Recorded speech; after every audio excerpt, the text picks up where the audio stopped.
అబ్బా ఏంటండి ఇది? మీ అమ్మ నన్ను చూస్తే బాగుండదు. ఇవరిదాకా బయటనే ఉన్నాం కదా, నన్ను చూసేసరికి ఏమైంది అట్లా పట్టుకున్నారు?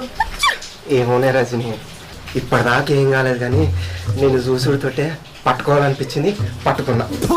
వెయ్యాలా పోయి తలుపులు?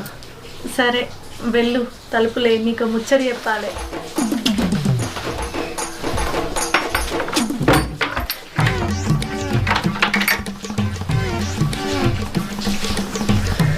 నీ చెంపలు బెడ్ లెక్క మంచిగా నున్నగున్నాయే. సరే కానీ నీకు ముచ్చట చెప్పాలన్నా కదా, మా అమ్మ ఫోన్ చేసింది.